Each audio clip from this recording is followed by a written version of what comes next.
The original film by far is the most superior. But comparing the 2021 reboot to the original film makes the sequel of the original film look like Oscar bait.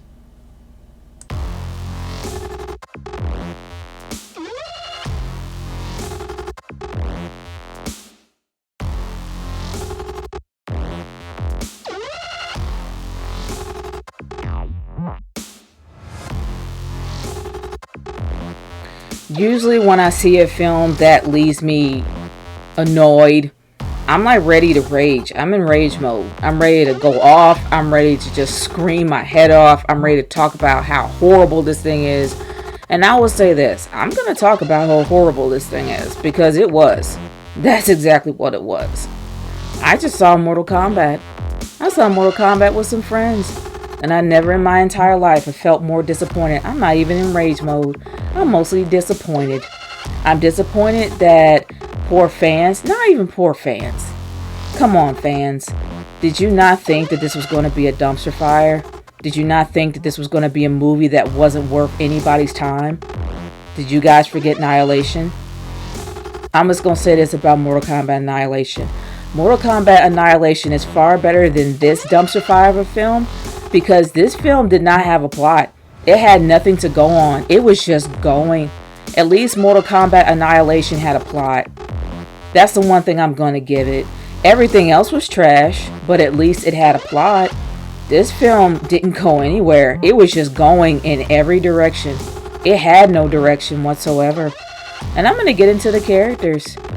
Because I will say this, they got a few characters right. They definitely did get Shang Tsung right.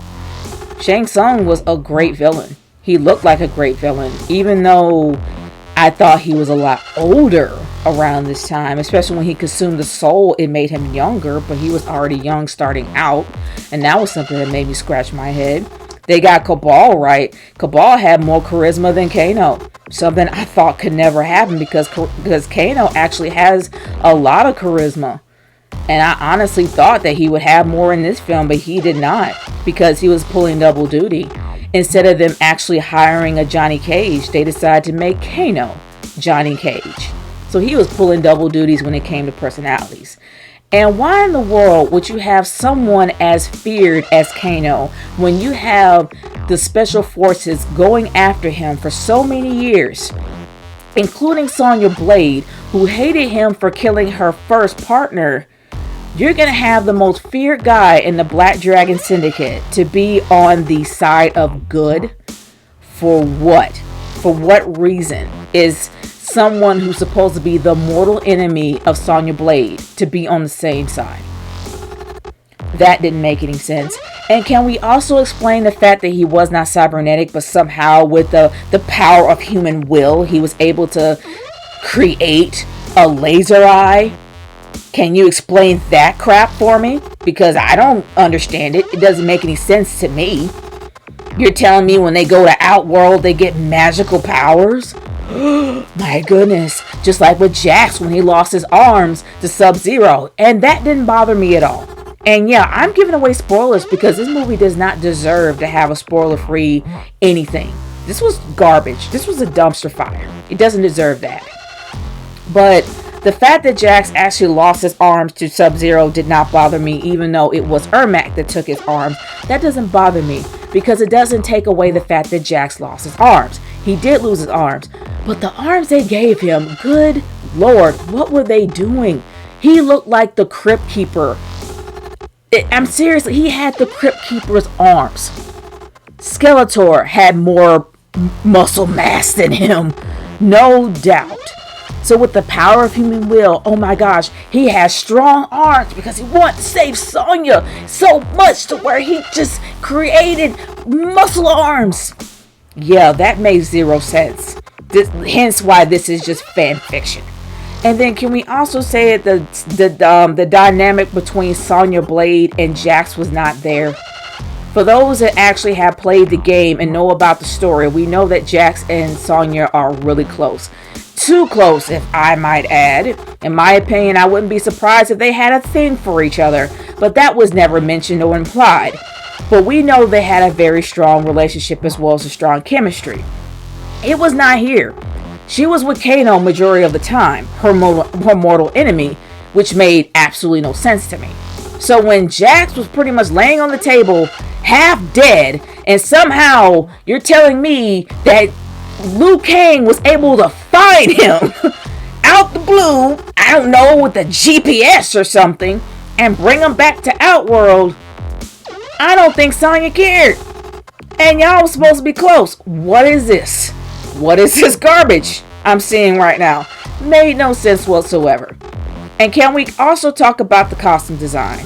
They didn't really decide what they wanted for Sub-Zero because Sub-Zero looked like Noob. He looked exactly like Noob Saibot before he became Noob Saibot. We know he was Bi-Han. We know what happened to Bi-Han. But Bi-Han did not become Noob until he met Quan Chi. And Quan Chi turned him into Noob Saibot. Correct me if I'm wrong in the comments. But on the real, what happened here? His design seriously looked just like Noob. What's the deal? They got Scorpion right, I'll say that. They got Hanzo Asashi's family right. They got his whole storyline right. What happened to his family and everything, sure. But they never really explained how he became a Spectre. He just did. They never explained the fact that Hanzo Asashi had a daughter. And I'm not gonna lie, when I saw this, I had all types of speculation. If the Lin Kuei took her, she would become Frost. That makes more sense than anything else. But what happened? We really don't know. They didn't explain it in the film. You just had Raiden take the baby away and that was it. We don't know what happened to her at all. There's only speculation of what could happen to her or who she ends up becoming. And my friend Prince actually theorized that she might be Katana. Let's hope not, because that whole love story between Liu Kang and Katana will be weird. But other than that, Raiden, let's just say we all know that Raiden is very cavalier towards the human lives that he's supposed to be protecting. That's something that we automatically know about Raiden's character. But I did not really sense a strong godly presence from him. I didn't sense any strong presence from this version of Raiden. I'm sorry, Christopher Lambert had a stronger presence when he played Raiden than this guy. No offense to the actual actor, but he just was not Raiden. He just didn't have that strong presence at all. And good Lord, can I get into Melina? I've heard so many people trying to brush off Melina's face, but that's what Melina was. Melina's known for that grill. She's known for that huge gaping maw on her face. Her cotton teeth, her feral attitude, and her viciousness, as well as how she has a hunger for human flesh. We know that about her. Did we get this here? No. We just got red marks on the face of this person who's supposed to be her, with no gaping maw whatsoever. And yeah, before everybody ends up trying to call me a racist and saying I'm prejudiced and crap like that about the fact that she's black, I'm black. I'm just gonna throw that out there, so don't even try it. The fact is, we all know Melina ain't black because she's a Kona Katana, and Katana is Asian. Why did you make her black? To check off a diversity box? Yeah, come at me. She was not Katana, and she's definitely not Melina. And let's hope she's not going to be Katana either. But to be honest with you, she's no Melina. You could have made her Jade. You could have made her Tanya, of all people. You had Natara in there. How come you didn't have Tanya? It would have made more sense for her to be Tanya and leave Melina until the sequel, because you got the wrong one. Also they had Reiko. Reiko? You have Reiko of all characters in there. Sure, he was significant in the comics, but he's not significant throughout the whole Mortal Kombat storyline. He was not at all. You have him there and no Shao Kahn? Really? You got Goro right. I'll say that. You got the CGI version of Goro right. Sure. But Reiko, of all people? Really? At the end of the day, man, all of the characters that you really love got killed off so quickly. They killed off Reptile. I I'll say this about Reptile. The cool part was of how he was able to camouflage. That was the coolest thing I've ever seen. But he looks like a giant iguana. And they're like, well, that's how he started off. Yes, he did de-evolve. But he could still speak. The only thing that he needed was a leader. He wasn't a total idiot. Why couldn't you just make him into his actual form? He was still reptilian, but he could still speak. And he was intelligent. But you kill him off that quick? How is he even able to find them? There are more questions than answers here. Especially, Outworld didn't even look bleak. It was just a mountain peak. It's like they didn't even try. They didn't even bother. That's why I call this garbage fan fiction. And that's what it is. Fan fiction. The person who made this claims to be Mortal Kombat fan, but it shows to me that he really knew very little about the franchise. Because how can you get Mileena wrong? How can you go out of your way to get Mileena wrong, but you get Scorpion and Sub-Zero? Okay, Sub-Zero somewhat right, but you get Scorpion right. You get Cabal right, and you get Shang Tsung right. And you can probably even argue Sonya Blade. But can we also mention this? From all the guys that were supposed to be the quote-unquote chosen ones because they had that ridiculous tramp stamp on their backs that was in the shape of a dragon, which they didn't even explain what it really was and how it got there. How come you didn't give one to Sonya? How come Sonya doesn't have one? What, because of the sheer of human will that you can be strong? Really? That's why I somewhat hate the human element at times, because there's only small occasions that the human element in movies is done right. That was done poorly. You're going to give everybody these magical tramp stamps, but you don't want to give Sonya one. Not saying Sonya's a tramp or anything. I'm just saying that you're going to make them the chosen ones, but not her. Really?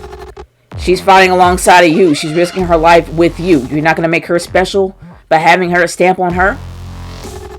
And then how did Jax get one of all people? Like, for real, he's in Special Forces too. He's in Earth Realm, just like Sonya. What makes him special? 'Cause black? At the end of the day, how they set this whole thing up was wrong. There was no plot at all in this entire movie. They didn't really explain, absolutely no exposition at all on how people got from point A to point B. They got the characters' designs, some of them really wrong. Mileena being one of them, and she happens to be a fan favorite. And then you never gave the explanation of the daughter. And how in the world that Cole Young, and can we talk about him for a bit? What is the significance of Cole Young when he was insignificant throughout the entire movie? Sure, he got the killing blow towards the very end, but he was worthless throughout the whole film. And all you gave him was like this iron skin to make him look like Asura's Wrath? Really? You gave him a family that was pretty much kidnap fodder, which is all families are in films like this. Don't give them a wife and child, because they're gonna get kidnapped, or they're gonna get thrown into a cell, or tortured. There's no reason to have a family in a Mortal Kombat film unless they're able to fight. But you're going to waste our time with a human element that makes no sense. Oh, it's going to bring some sensitivity. No, it's not. For those that actually are into lore, you know how gruesome, gory, and sad the Mortal Kombat universe is. It doesn't even make any sense to have a family element in it. Because it's nothing but sad at times. It's war. That's all it is. It's stupid for them to even be there. And I wouldn't be surprised that little girl is supposed to be the little girl that Raiden takes away. In itself, this movie was just all over the place. It was not that good. It was a dumpster fire. It was trash. They never explained a lot. No exposition at all in this film. They got the characters, majority of them wrong. They only got the ones that he probably liked. Hence, he did them right and everybody else wrong. Did Mileena way wrong. And this film is leading to nowhere. You had one character pull double duty when you could have just hired Johnny Cage. There was not even a Mortal Kombat tournament to be fought. There was no reason for them to go after the chosen ones when there was no tournament at all. At least the 1995 version, there was a damn tournament. There wasn't a tournament here. This movie was a waste of time. And I feel bad for anybody that honestly was looking forward to seeing this dumpster fire of a garbage film that was just doused in nothing but gasoline, napalm, diesel, human excrement, and vomit, and set on fire and blown up. This is what this film was. Like I said, Mortal Kombat Annihilation is far better than this film. Why? Because it had a plot to go on. And this had absolutely nothing.